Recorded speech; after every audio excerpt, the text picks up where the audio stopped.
O helicóptero de Bernard desceu devagar, como quem tem medo de tocar o chão.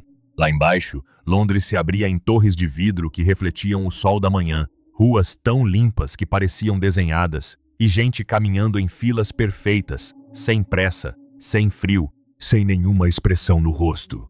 John encostou o nariz no vidro da cabine e ficou ali, olhando. Ele tinha lido sobre cidades nos livros de Shakespeare, mas nenhuma palavra tinha lhe dado o tamanho daquilo. Máquinas zumbiam baixo, como abelhas gigantes. Nada parecia sujo, nada parecia vivo. Para quem passou a vida numa reserva onde tudo era feito à mão e o vento carregava cheiro de terra, aquilo era menos uma cidade e mais um organismo bonito, imenso e completamente indiferente.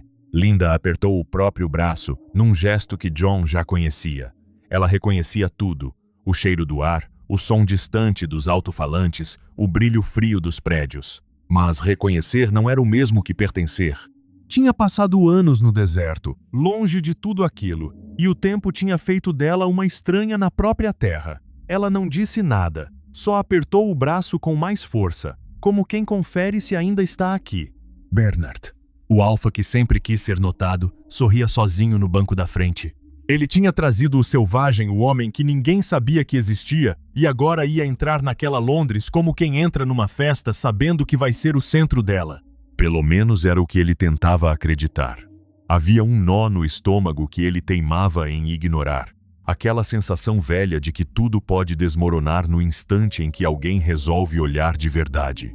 O helicóptero pousou no alto de um edifício imenso e a porta se abriu com um silvo suave. E aí veio a primeira surpresa, do jeito que Bernard não tinha imaginado. As pessoas que estavam na plataforma não correram para recebê-lo. Elas pararam, viraram o rosto e olharam. Olharam John de cima a baixo, olharam as roupas de pele, o rosto marcado de sol e vento, os olhos que encaravam de volta. Olharam Linda, com seu corpo envelhecido e a pele grossa de quem viveu fora do conforto. E o olhar delas não era de admiração. Era o olhar de quem vê um bicho diferente na jaula. Curiosidade misturada com um certo nojo de quem não quer chegar perto. John sentiu aquele peso no peito. Ele sabia o que era ser olhado lá na reserva, os homens também olhavam para ele, mas ali era diferente. Ali o olhar não vinha de pessoas, vinha de uma engrenagem, de um mundo que media tudo pelo mesmo molde e que via nele uma peça torta. Ele segurou as palavras que vieram quentes na garganta e ficou parado, como uma estátua que respira. Linda não aguentou. Ela conhecia o jeito de suportar aquele mundo, a mesma droga que tomava na reserva para suportar a saudade de casa. Virou para Bernard e pediu, baixinho, uma dose de soma. A soma é a pílula que apaga qualquer desconforto, tristeza, medo, raiva e faz a pessoa sorrir sem saber por quê. No mundo novo, não havia dor que resistisse a uma dose. Linda tinha aprendido isso muito cedo e era a única coisa que ela ainda sabia de cor, porque era a única coisa que nunca a abandonou. Mas a soma teria que esperar. Bernard não tinha subido até ali para aliviar ninguém. Tinha subido para vencer. E ele sabia que o diretor de incubação e condicionamento, aquele homem alto, de queixo duro e maneiras impecáveis, já tinha assinado o pedido que o mandaria para a Islândia, o exílio dos que não se encaixam. Islândia, no mundo novo, é o fim da linha. Uma ilha fria para onde vão os que incomodam e de onde ninguém volta. Bernard não queria ser um deles. Então, em vez de esperar o castigo, ele fez o que ninguém esperava. Pediu uma audiência oficial. A audiência oficial é uma conversa registrada, com testemunhas, do tipo que ninguém pode desmentir depois. O diretor recebeu os dois com um sorriso de gelo. Olhou para John e para Linda e depois voltou os olhos para Bernard, pronto para dar a sentença. Foi quando Bernard fez um gesto calmo em direção à porta. Linda entrou devagar. O sorriso dela era torto, estranho naquele rosto curtido pelo sol da reserva, e o cabelo grisalho caía sem nenhum cuidado. Mas o olhar dela não era de quem sofre, era de quem reencontra um pedaço da própria vida. Ela olhou para o diretor, o sorriso ficou mais largo, e ela disse o nome: Tomakin. O diretor ficou pálido, não do jeito de quem leva um susto, mas do jeito de quem vê um fantasma. Tomakin era o nome que só Linda usava, o apelido de uma intimidade antiga, a sobra de uma noite que ele tinha enterrado havia quase 20 anos. Ele tentou se recompor, endireitou o corpo e disse, com a voz mais fria que conseguiu, que não conhecia aquela mulher. Mas a mão dele tremia sobre a mesa. Linda riu baixinho, sem maldade, e começou a lembrar. Lembrou do cheiro da grama molhada, da chuva que caiu de repente, do jeito que ele tinha pronunciado o próprio nome antes de se perderem no caminho de volta. Detalhes que ninguém inventaria. Detalhes que só existiam na memória dos dois, guardados como um segredo que agora vazava para fora. John assistia tudo em silêncio, e foi ali, naquele escritório, que o quebra-cabeça se montou na frente dele. Aquele homem alto e rígido, que negava a própria história, era o pai. O pai que nunca veio. O pai que deixou Linda grávida na reserva e voltou para o conforto do mundo novo, sem olhar para trás. Bernard estava radiante. Transbordando triunfo, ele segurava a arma perfeita para destruir o diretor. Mas John não sentia aquela alegria. Sentia uma raiva surda, uma raiva sem lugar para ir. Porque o que ele queria não era ver o pai humilhado diante de todo mundo. Ele queria entender. Queria entender como um homem abandona uma mulher por 20 anos, deixa um filho crescer sem pai e depois olha para os dois como se fossem estranhos. E aquela pergunta não tinha resposta naquela sala. Bernard tratou de organizar tudo. Depois daquela conversa no escritório, ele fez questão de marcar uma reunião no salão principal e convidou o diretor para um discurso público, uma formalidade, dizia ele, para acalmar os ânimos depois da chegada dos visitantes da reserva. Vaidoso, do jeito que todo alfa é, o diretor aceitou na hora. Não percebeu que o texto que ia ler era a própria sentença. No salão, a plateia se acomodou em silêncio. O diretor subiu ao palco e repetiu, palavra por palavra, o discurso de punição que tinha guardado para Bernard semanas antes. Falou da obrigação de servir à estabilidade, da severidade reservada a quem ameaça a felicidade de todos.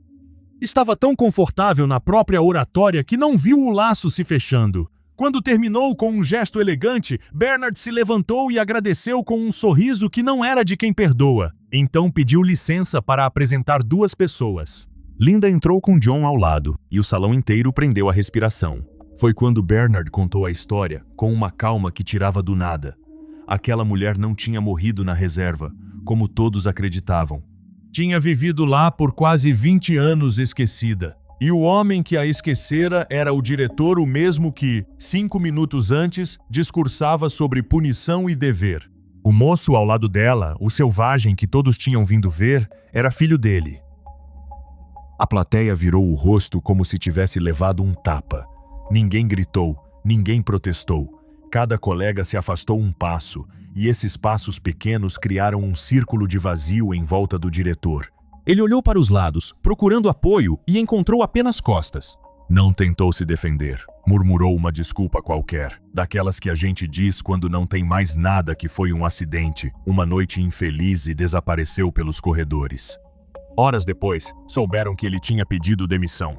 Sumiu da história como se nunca tivesse existido. Bernard, o alfa baixinho que sempre se sentiu pequeno demais para o próprio mundo, esperava outra coisa. Ele tinha imaginado aplausos, os superiores reconhecendo sua coragem, uma promoção, um cargo especial. Em vez disso, recebeu olhares frios e um silêncio pesado. No mundo-estado, a estabilidade vale mais do que qualquer verdade. Bernard não tinha exposto um crime. Tinha exposto um segredo constrangedor. O diretor era culpado, sim, mas a hierarquia preferia manter as coisas debaixo do tapete. Para eles, o que Bernard fez não foi heróico, foi desagradável. E quem desagrada a hierarquia, mais cedo ou mais tarde, aprende a lição. John, o rapaz que cresceu lendo Shakespeare e sonhando com um mundo limpo, assistia a tudo com o estômago apertado.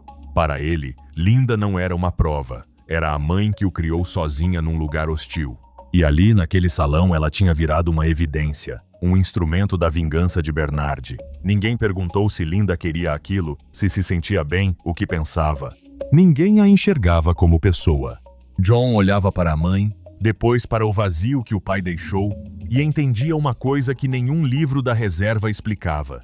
O mundo-estado não protegia as pessoas, protegia a aparência.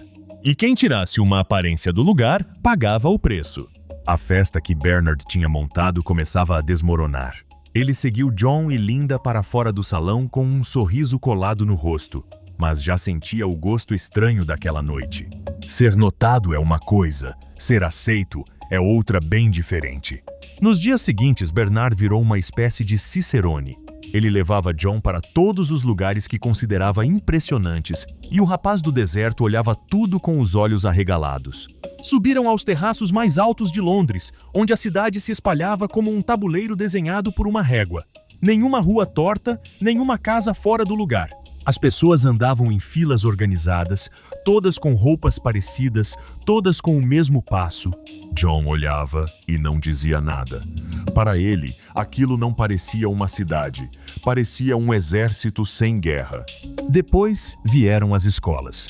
Ele viu salas onde crianças dormiam em fileiras de camas pequenas e, enquanto dormiam, uma voz suave repetia frases do alto-falante, aprendendo sem sentir, repetição até virar verdade.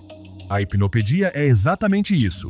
Imagine alguém gravando um recado na sua cabeça enquanto você dorme, e quando acorda, acredita naquilo como se fosse óbvio. As crianças ali nem questionavam.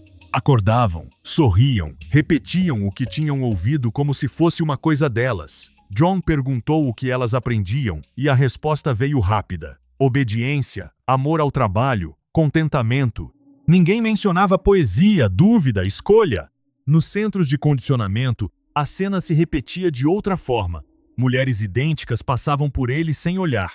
Homens idênticos cumprimentavam com o mesmo sorriso. As roupas eram iguais, os gestos eram iguais, até a forma de rir parecia copiada. Um funcionário explicava com orgulho que tudo ali era estável, feliz, projetado para funcionar como uma máquina boa. E John ouvia aquilo e sentia um frio que não vinha do ar.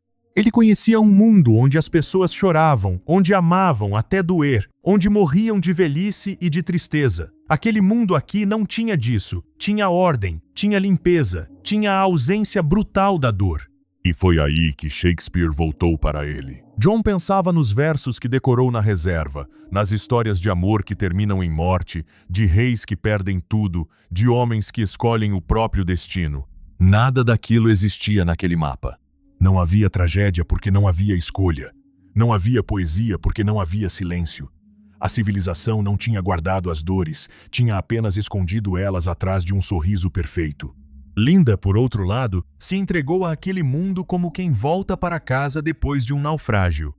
Ela tomava soma em doses generosas, aquela pílula que faz o presente desaparecer, e passava as noites com homens que aceitavam uma hora de prazer sem compromisso.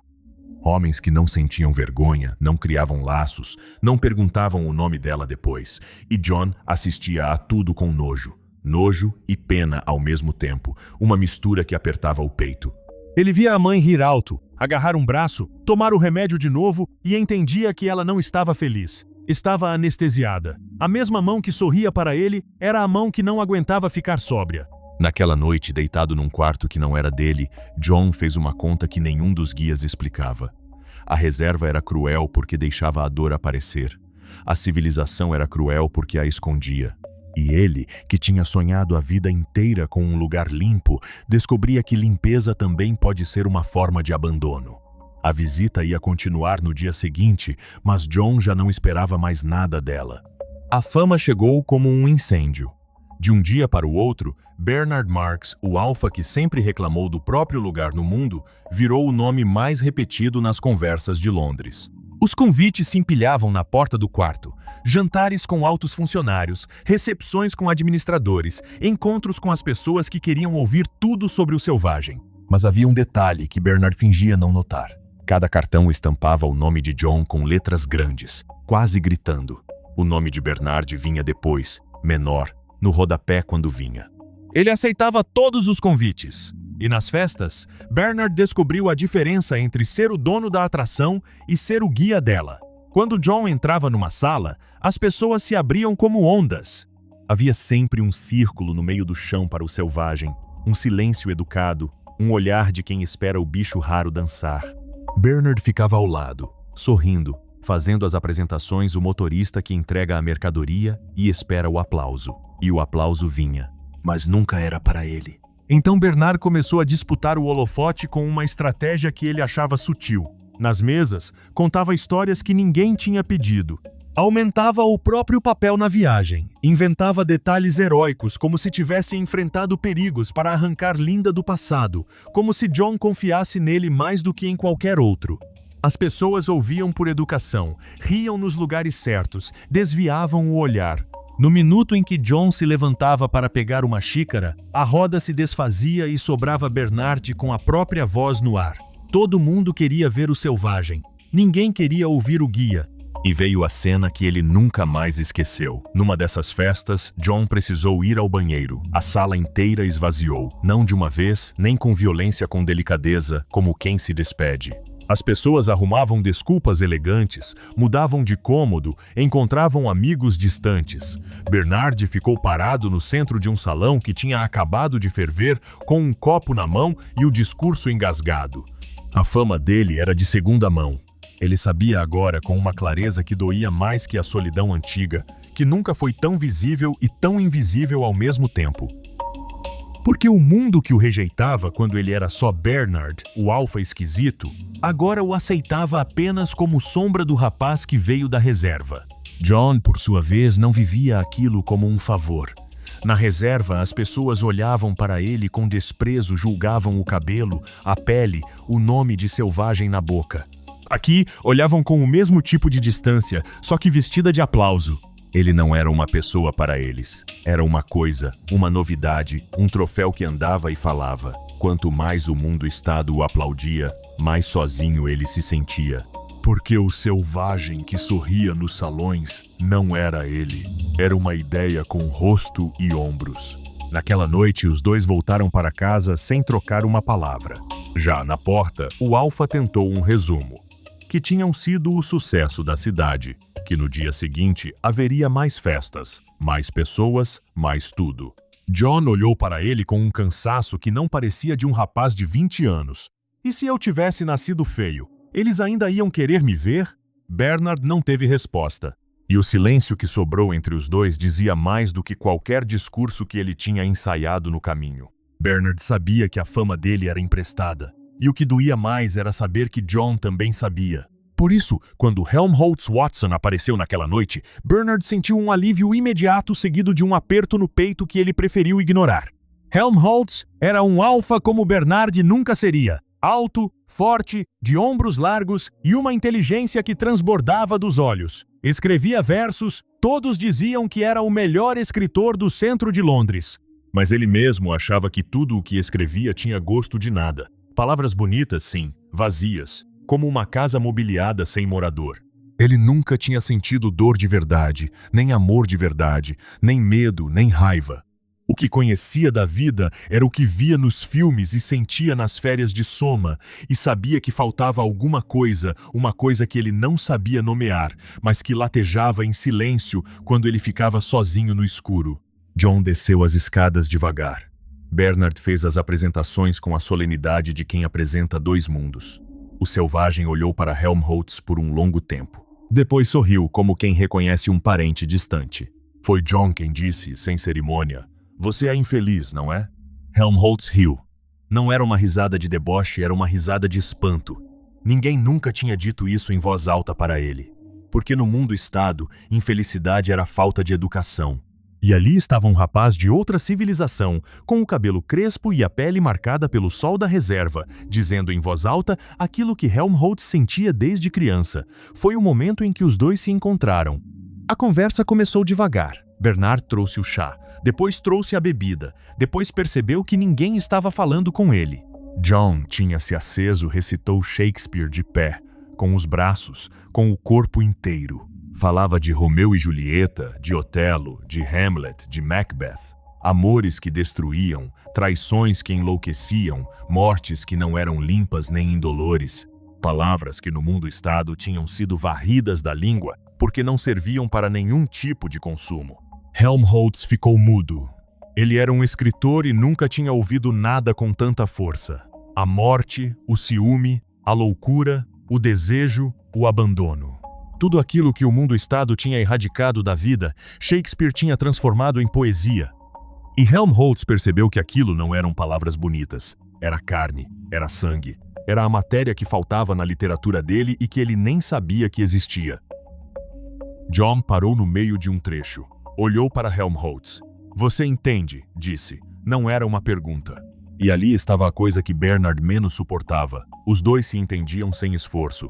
Bernard assistia da janela, o copo na mão há muito tempo esquecido. Ele não era tolo. Sabia que Helmholtz nunca tinha tido nada que Bernard pudesse oferecer para comprar a amizade dele. Sabia que era só uma questão de tempo até o selvagem escolher quem o acompanharia de verdade. E pela primeira vez, Bernard sentiu o peso de uma coisa que ele nunca tinha experimentado: o ciúme. Não o ciúme de uma moça ou de um emprego. O ciúme de quem vai perder o lugar ao lado da única pessoa que o fazia existir. Quando a noite avançou, John e Helmholtz ainda conversavam. Bernard foi para o quarto sem se despedir. Deitou-se, os olhos abertos no escuro, o pensamento numa ideia que doía. A celebridade é um empréstimo que pode ser cobrado a qualquer momento. Helmholtz saiu pela manhã, com promessas de voltar. John fechou a porta com um sorriso novo, aquele sorriso que nasce quando alguém finalmente entende o seu idioma. E nesse mesmo dia, a administração do Mundo-Estado comunicou que o selvagem seria levado para conhecer um dos lugares mais importantes da civilização, o hospital onde o condicionamento transforma bebês em adultos. Bernard ouviu o anúncio com um aperto no peito. John ouviu com curiosidade, e os dois foram juntos, cada um com um motivo diferente para estar ali. A visita ao hospital foi o empurrão que faltava. John voltou de lá com os olhos arregalados, as perguntas fervendo, e a notícia correu. O selvagem tinha visto as crianças nas garrafas, os bebês sendo moldados, o futuro sendo escrito antes do nascimento. E em vez de admirar, ele perguntou por quê. Isso bastou para transformá-lo na atração mais rara da cidade. De repente, Bernard era o homem que tinha trazido um pedaço de outro mundo para dentro das salas de estar de Londres. E John era o animal exótico que todo mundo queria ver de perto.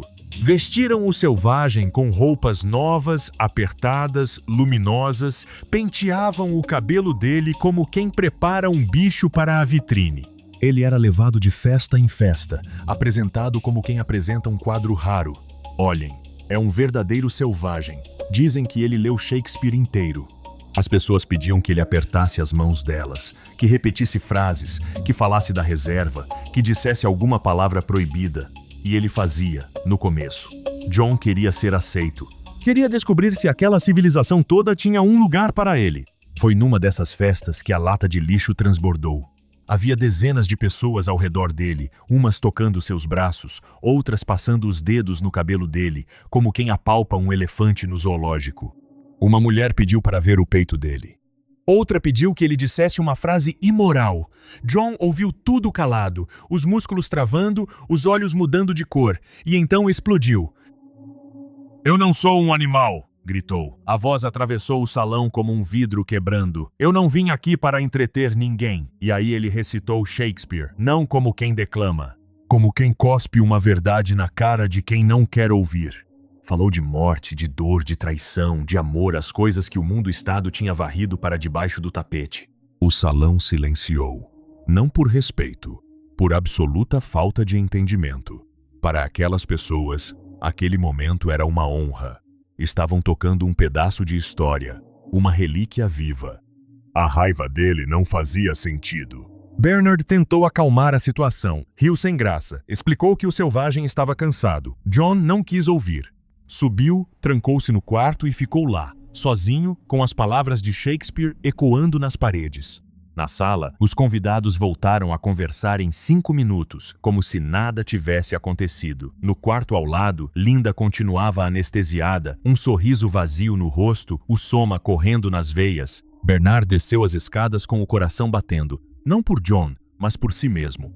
Será que a celebridade dele tinha acabado ali mesmo? E Helmholtz, que tinha lido as palavras do amigo como quem encontra um espelho, ficou calado pensando naquela fúria.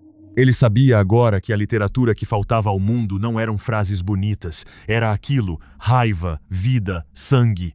John ficou no quarto a noite inteira. Entendeu? Enfim, alguma coisa essencial. O mundo-estado não tinha lugar para ele, e qualquer tentativa de ser aceito ia dilacerá-lo. Shakespeare, ali, é um nome praticamente apagado. As obras dele não circulam, foram proibidas havia séculos. Então, quando John recitou aqueles versos na festa, ninguém reconheceu a poesia. Ouviram o grito sem saber que era uma fala de Hamlet. A história continua na parte seguinte.